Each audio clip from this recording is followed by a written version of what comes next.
इसका मतलब विपक्ष तो है ही नहीं। ये बेसिकली काम तो है तो विपक्ष का ना। वो लाठियाँ विपक्ष को खानी चाहिए थी। आप कार्यकर्ता हैं, वो आप पर पड़नी चाहिए थी, लेकिन पड़ी हैं 16, 17, 18 साल पर। कहने का स्पष्ट मतलब है, राहुल गांधी जी और कांग्रेस पार्टी छात्रों की लड़ाई अपनी लड़ाई बनाई है। छात्रों के ऊपर डंडे लगे, उस डंडे के दर्द को अपनी छाती पर महसूस किया राहुल गांधी ने। आपके कांग्रेस नेताओं के लालच ने, आपके कांग्रेस लोग आपस की लड़ाई ने वो सारा खेल खराब कर दिया। हमारी शैलजा और भूपेंद्र सिंह हुड्डा, इन दोनों की आपस की लड़ाई ना होती, इन दो कैंप की लड़ाई ना होती, तो हो सकता है आज कांग्रेस में आपको कोई ना कोई बड़ा पद मिला हुआ होता।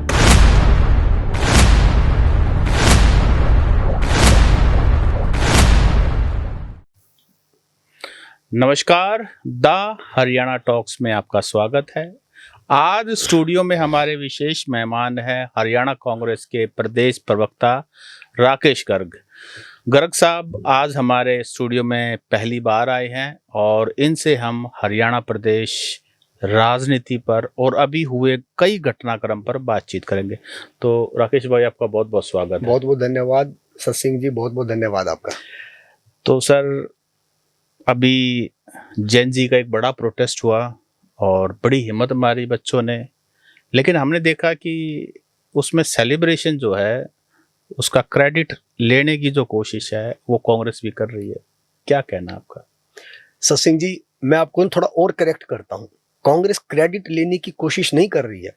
एक्चुअली में जब ये पेपर लीक का मामला शुरू हुआ, और पेपर लीक पे लीक तो कोई ये पहला लीक तो है नहीं। पिछले 14 साल के अंदर, 12 साल के अंदर तो करीब 150 से ज्यादा पेपर लीक हुए हैं। तो कांग्रेस तो पिछले 6 महीने से, जब ये पेपर लीक का पहली बार जब ये नीट का लीक हुआ, छात्रों की गूंज एक कार्यक्रम, राष्ट्रव्यापी कार्यक्रम चलाया हुआ था। और हमारे यूथ के प्रेसिडेंट, राष्ट्रीय जो हमारे अध्यक्ष हैं, या जो स्टेट के अंदर हमारे प्रेसिडेंट हैं, डिस्ट्रिक्ट प्रेसिडेंट्स हैं, और जो हमारे और बड़े नेता हैं, अभी पिछले दिनों राहुल गांधी जी भी, अगर आपको ध्यान होगा, देहरादून के अंदर छात्रों की गूंज एक बड़ा कार्यक्रम किया गया। तो कांग्रेस पार्टी तो छात्रों की आवाज निरंतर पूरे देश में उठा रही थी, नीट की आवाज उठा रही थी, लीकेज की आवाज उठा रही थी। इन बिटवीन एक कमेंट आ जाती है इस देश के यूथ के ऊपर, इस देश के बच्चों के ऊपर एक कमेंट आ जाती है, काकरोच, और रातों रात किसी पार्टी का उदय हो जाता है और वो एक छात्र आंदोलन में बदल जाता है। और पुलिस की बर्बरता आप सबने वो मीडिया के चैनल्स के माध्यम से, सोशल मीडिया पे वायरल हुई, आपने भी देखी है।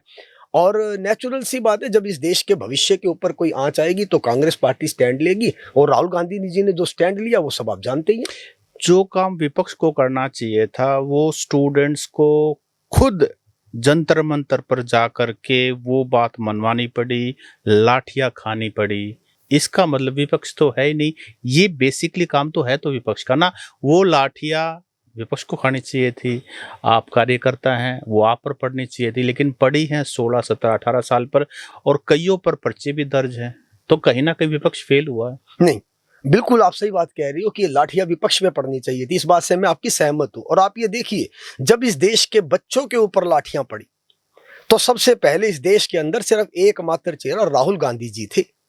राहुल गांधी जी थे जिन्होंने आजाद हिंदुस्तान के अंदर यह दुस्साहस किया कि प्रधानमंत्री के घर के बाहर जाकर अपने पूरे के पूरे, जो मैं कहूँगा, जो एमपीज थे, जो हमारे तमाम राष्ट्रीय स्तर के बड़े नेता हैं, इवन प्रियंका गांधी जी के साथ, वो प्रधानमंत्री जी के घर के बाहर धरने पर बैठ गए थे और उठे नहीं थे, उठाए गए थे।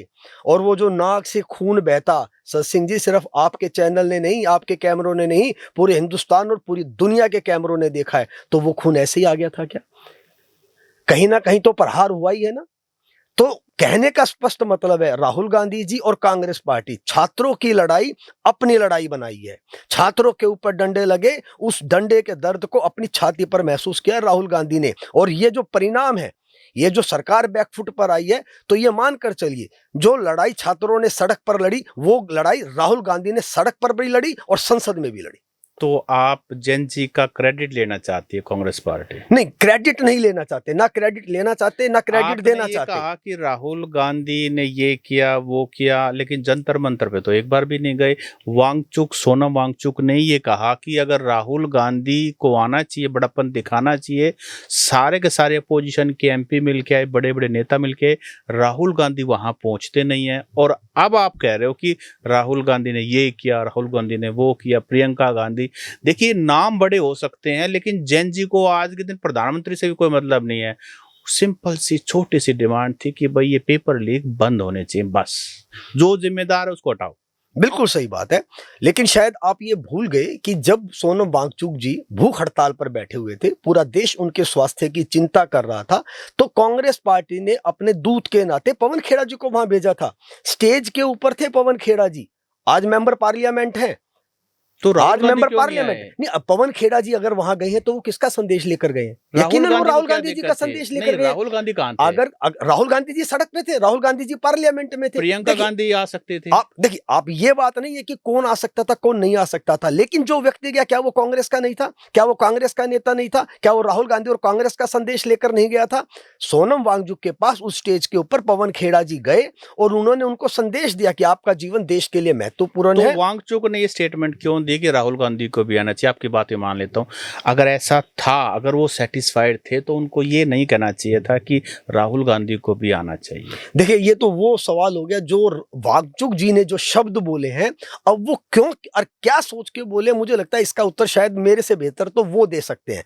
मैं कांग्रेस पार्टी की बात कर रहा हूं, तो कांग्रेस पार्टी का स्टैंड पहले दिन से क्लियर था कि पवन खेड़ा जी वहां गए और वांगचुक के साथ स्टेज पर बैठे, उनसे निवेदन किया और उनको कहा कि आपका जीवन देश के लिए महत्वपूर्ण है। गर्ग साहब, आप हरियाणा कांग्रेस के प्रदेश प्रवक्ता है, हम हरियाणा पे आते हैं। आप भी हरियाणा से हो, मैं भी हरियाणा से, और हमारा मेन इंटरेस्ट एरिया तो हरियाणा है। जी अब आप ये बताइए कि हरियाणा कांग्रेस में कैसा, क्या सब ठीक चल रहा है? हरियाणा कांग्रेस में बिल्कुल सब ठीक चल रहा है। हरियाणा कांग्रेस एकजुट होकर प्रदेश के अंदर जो नायब सैनी जी की सरकार है, एक्चुअली में तो सरकार किसकी है ये तो मुझे लगता है कि जब ये अभी हांसी के अंदर जो ये वो पाइपलाइन वाला मसला सुलझा है, तो राकेश गर्ग को बोलने की जरूरत नहीं है। प्रदेश के बच्चे बच्चे को पता चल गया कि सरकार को पीछे से कौन चला रहा है। लेकिन सैनी साहब की सरकार हर मोर्चे पर विफल है, चाहे वो लॉ एंड ऑर्डर का मामला है। नहीं, हरियाणा कांग्रेस का मैं बताइए। हरियाणा कांग्रेस की बात तो बाद में बात करेंगे। सरकार की बात आप मुझे बताइए, हरियाणा कांग्रेस कर क्या रही है? हरियाणा कांग्रेस वही तो राजनीति तो कर रही है ना। राजनीति क्या कर रही है कि जो भाजपा सरकार तमाम मोर्चे पे नाकाम है, उसके सामने उसका उनकी पोल खोलने के लिए, उनको जनता के सामने कटघरे में खड़ा करने के लिए, उनकी नाकामियां बताने के लिए कांग्रेस पार्टी का हर हरियाणा का नेता, कांग्रेस पार्टी का हर कार्यकर्ता वही तो काम कर रहा है, मिलजुल कर वही काम कर रहा है। नेताओं की बात करो, नेता क्या कर रहे हैं? आपको कौन सा ऐसा नेता लगता है हरियाणा कांग्रेस का जो भाजपा के खिलाफ हरियाणा में काम नहीं कर रहा? आप मुझे बताइए, इकट्ठे तो काम नहीं कर रहे हैं, आपको दिखाई देते हैं? कोई सार्वजनिक, कोई राजनीति, कोई पार्टी का कार्यक्रम होगा जहां ये आवश्यकता हो कि पार्टी के तमाम लीडरशिप को वहां होना चाहिए, जब ये आवश्यकता हो। अभी पीछे चंडीगढ़ के अंदर हमारे नए प्रभारी संजय दत्त जी आए, आप वो वीडियोज और फोटोज निकाल कर देखिए, आप बताइए कि हरियाणा कांग्रेस का ऐसा कौन सा नेता था जो स्टेज पर नहीं था? एक बार हुआ, लेकिन जो आपका सवाल है, मैं आपके भाव समझ रहा हूँ। सुनो, सड़क पे क्यों नहीं? मैं आपका भाव समझ रहा हूँ, मैं उसी बात पे आ रहा हूँ, मैं आपका भाव समझ रहा हूँ। क्यों नहीं दिखाई देता? जो मैंने पहला जवाब दिया वो ये था कि जो आपको फोटोज और वीडियोस चाहिए, लेकिन जो आपका भाव है मैं उसका जवाब दे रहा हूँ। सत सिंह जी, आप एक बात को राजनीति में समझिए, हरियाणा कोई महज 2 किलोमीटर, 5 किलोमीटर, 10 किलोमीटर का स्टेट नहीं है, 23 जिलों का एक स्टेट है। और हर जिले के अंदर, हर मोहल्ले के अंदर, करीब करीब हर जगह इस पार्टी, इस सरकार की विफलता की पोल खोलनी। तो राकेश गर्ग अपने शहर के अंदर, अपने मोहल्ले में, अपने एरिया में, हमारे जो विधायक है वो अपने शहर के अंदर, हमारे जो और बड़े नेता है वो अपने रीजन के अंदर, हर व्यक्ति सुनो, मेरी सिर्फ एक लाइन रह जाएगी, मेरी एक लाइन रह जाएगी। हर कांग्रेस का नेता अपने अपने स्तर के ऊपर पार्टी के लिए काम कर रहा है और भाजपा की जन विरोधी नीतियों का बिल्कुल प्रचार कर रहा है और भाजपा को कटघरे में खड़ा कर रहा है। नहीं, अगर वो प्रचार कर रहा है, देखो दिखाई क्यों नहीं दे रहा? आपके लोकल विधायक हैं भारत भूषण बत्रा जी, जमीन पर दिखाई नहीं देते, बहुत कम दिखाई देते हैं।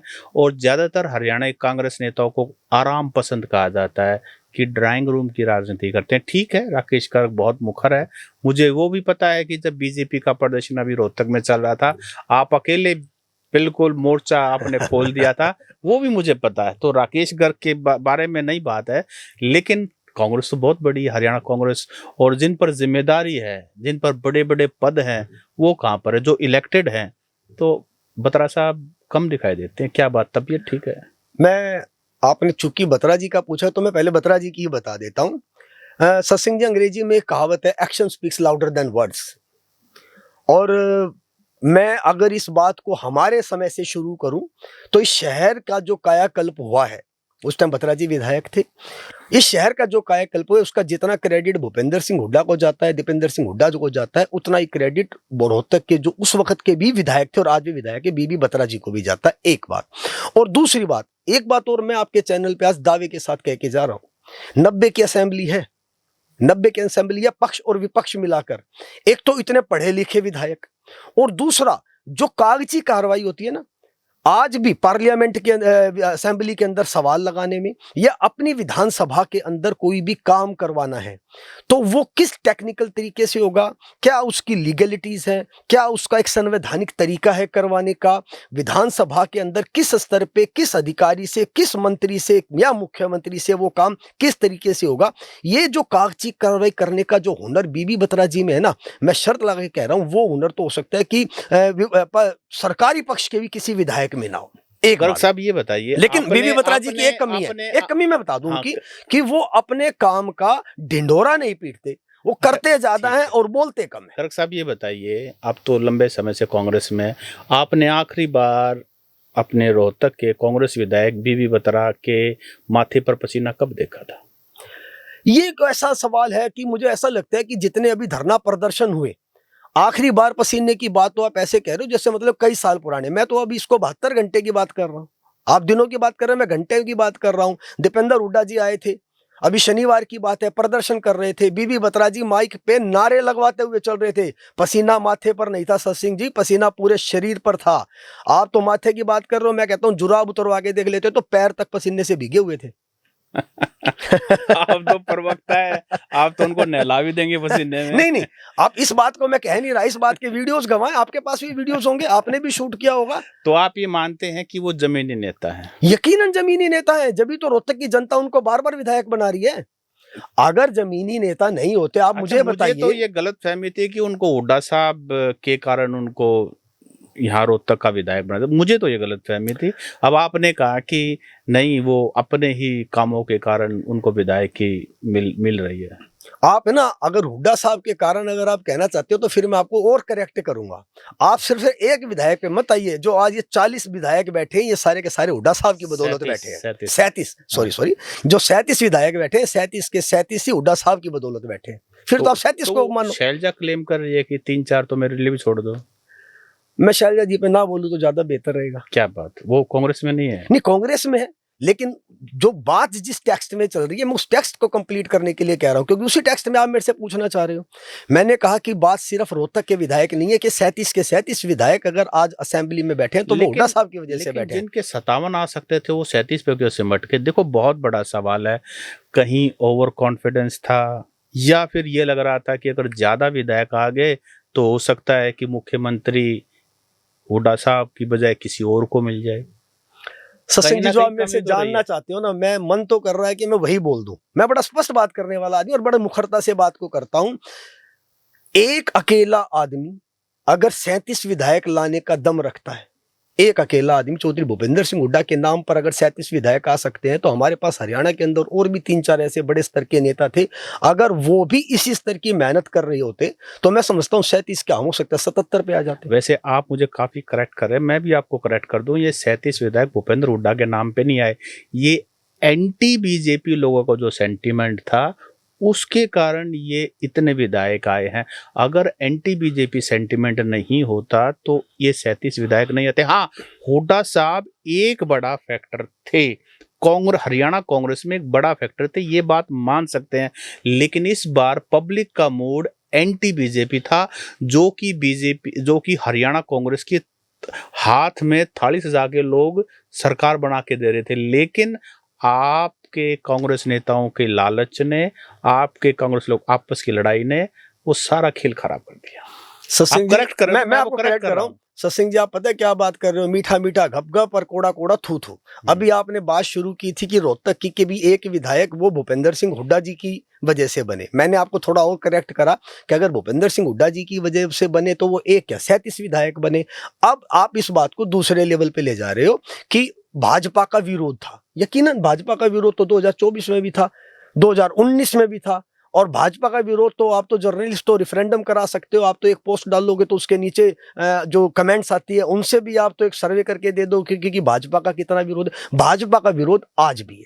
लेकिन जब चुनाव होते हैं ना, देखिए आप बहुत सीनियर जर्नलिस्ट है और मेरे से ज्यादा बेहतर इस बात को समझते हैं कि चुनाव के अंदर भाजपा ने जिस प्रकार से एक सरकारी मशीनरी का इस्तेमाल किया, ईवीएम के ऊपर सवाल उठते रहे। हमारे सर्वोच्च नेता राहुल गांधी जी ने खुद एविडेंसेस के साथ वोट चोरी प्रमाणित कर दी। हरियाणा के टेक्स्ट के, हरियाणा के मामले में तो प्रमाणित शब्द का मैं इस्तेमाल कर रहा हूं।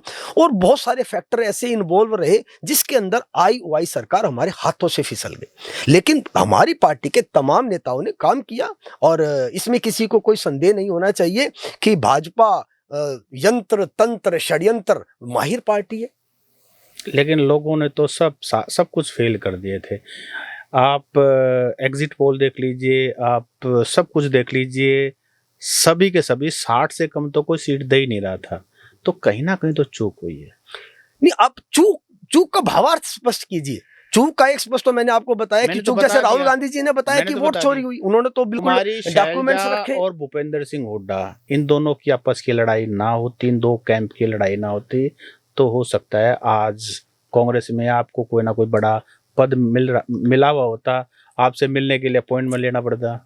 वैसे सत्सिंह जी, ऐसा ना तो मैं बड़े पद के लिए राजनीति कर, अगर मैं अपनी व्यक्तिगत बात करूं तो मैं बड़े पद के लिए राजनीति नहीं कर रहा। विचारधारा की लड़ाई है, विचारधारा की राजनीति करते हैं और आज नहीं तो कल कांग्रेस पार्टी सत्ता में जरूर आएगी। क्योंकि जिस प्रकार से प्रदेश के अंदर, देश के अंदर लोगों का भाजपा से मोह भंग हो रहा है, तो ये पार्टी अब ज्यादा दिन सत्ता में रहने वाली नहीं है।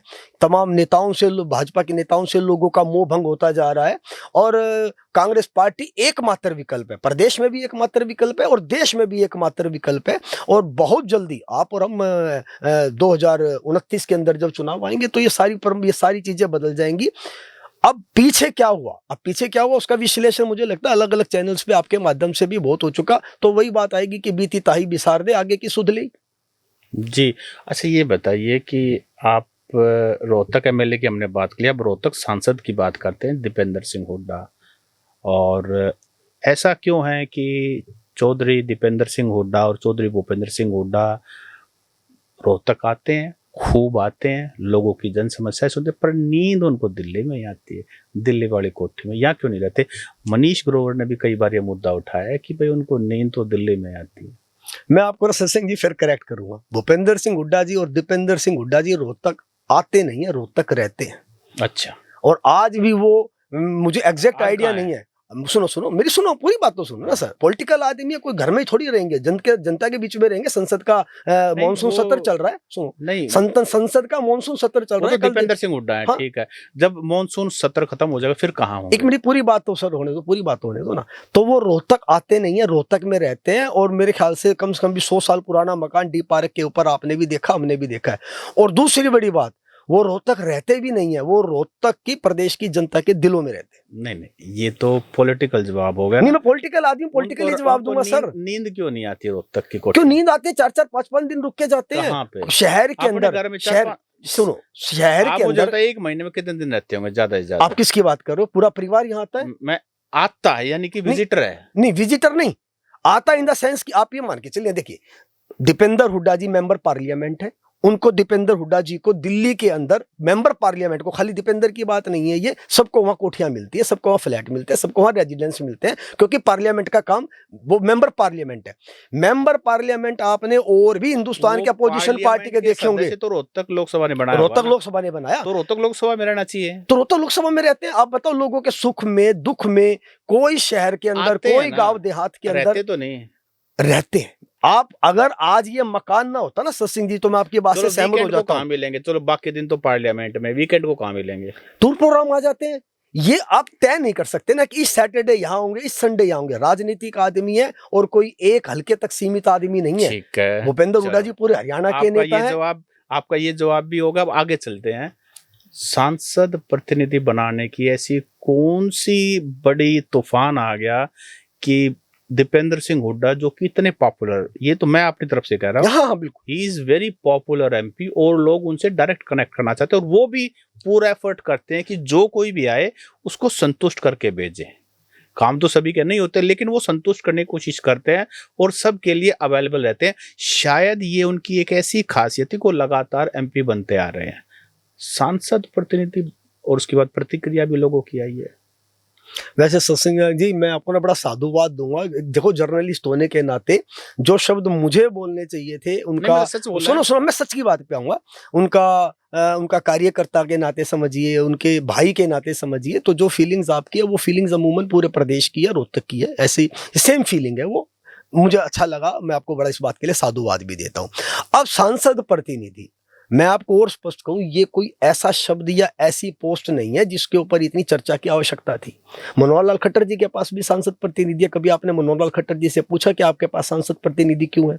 सन्नी देओल जी थे, उन्होंने भी सांसद प्रतिनिधि रखा हुआ था। मोदी जी है, उनके पास भी सांसद प्रतिनिधि है। सांसद प्रतिनिधि शब्द कोई ऐसा शब्द नहीं है जिसके ऊपर की इतनी गंभीर चर्चा की आवश्यकता है। मेंबर पार्लियामेंट, आज दीपेंद्र जी पार्लियामेंट के अंदर व्यस्त है, 15 दिन का 10 दिन का मानसून सेशन चल रहा है, सत्र को छोड़ नहीं सकते, दिल्ली से निकल नहीं सकते।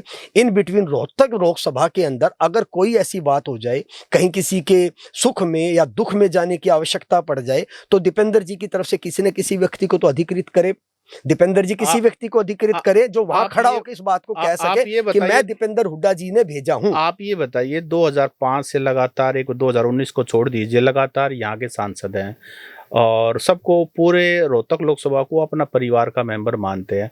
अगर वो इस तरह से कहीं फंस जाएंगे, आपको लगता है यहाँ के लोग उस बात को नहीं समझेंगे?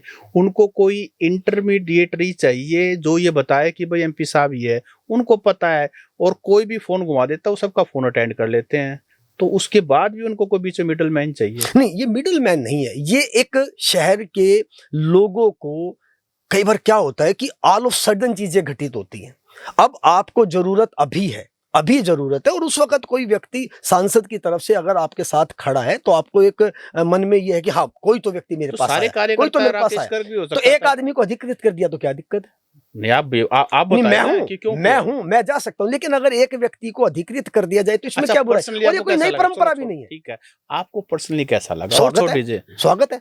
अच्छा ठीक है। और मुझे क्या, हर व्यक्ति को स्वागत करना चाहिए कि एक दीपेंद्र जी ने एक व्यक्ति आधिकारिक रूप से ऐसा दिया है कि जो उनके एब्सेंस में खड़ा होकर ये कह सके अरे भाई चिंता करने की बात नहीं, एमपी साहब ने मुझे आपके पास भेजा। मन में आप सोच के देखिए, किसी की बिटिया की शादी है, किसी के बेटे की शादी है, किसी के घर में जन्मदिन है और वो एक्सपेक्ट कर रहा है कि सांसद महोदय मेरे घर में आए, और उसी दिन पता लगा जी पार्टी ने व्हीप जारी कर दिया। अच्छा आपको लगता है कि जो एमपी साहब को सोच रहे थे कि शादी में आएगा और उसकी जगह प्रतिनिधि आएगा तो वो संतुष्ट हो जाएगा? नहीं, मैंने कहा कि पार्लियामेंट का सेशन चल रहा है, पार्लियामेंट का सेशन ज्यादा इंपॉर्टेंट, ये तो एक पॉइंट। दूसरा पॉइंट, ऐसे बड़े क्लैरिकल काम होते हैं सत्सिंह जी, जो एमपीज की जो घोषणाएं होती हैं जिनको एडीसी के माध्यम से, डीसी के माध्यम से पूरी करवाना होता है, तो अब उन चीजों का फॉलो अप लेने के लिए अब सांसद महोदय जी ने किसी धर्मशाला में गए, किसी कार्यक्रम में गए, किसी बिरादरी में गए और उन्होंने वहां कोई घोषणा कर दी। अब वो घोषणा उनके द्वारा जो की गई है वो स्थानीय प्रशासन से मिलकर समय पर पूरी करवाई जाए। उसके लिए अगर एक प्रतिनिधि बना दिया जो कि डिपार्टमेंट के अधिकारियों के साथ मिलकर और सांसद की घोषणाओं को समय पर पूरा करवाए, इसमें क्या बुराई है? स्वागत करना चाहिए, हर आदमी को स्वागत करना चाहिए। और तमाम नेता ऐसे जो अपने अपने इलाकों के अंदर प्रतिनिधि रखते हैं, बल्कि मैं तो ये कहूंगा कि वो प्रतिनिधि रखे इलाके को भूल जाते हैं। दीपेंद्र हुड्डा तो एकमात्र सांसद हैं जो प्रतिनिधि रखने के बावजूद भी रात दिन अपने लोगों के बीच में खड़े रहते हैं।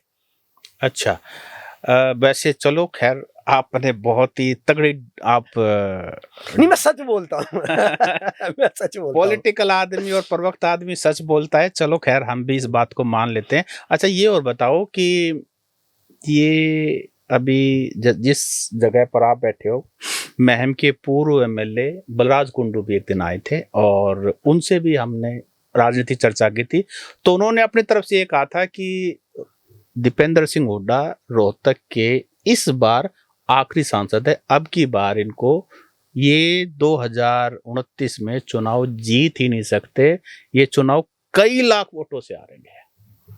बलराज कुंडू की तरफ से ये बात आई थी। क्या है बलराज कुंडू? मैं आपसे पूछ रहा हूँ, हारे हुए विधायक है। मैं ये भी नहीं जानता क्या वो पॉलिटिशियन है या भविष्य वक्ता है। ही इज अ पॉलिटिशियन और ही इज एस्ट्रोलॉजर। पॉलिटिशियन है बस। He is a politician. तो मेरे अपने सवाल का उत्तर आप खुद ही दे रहे हो।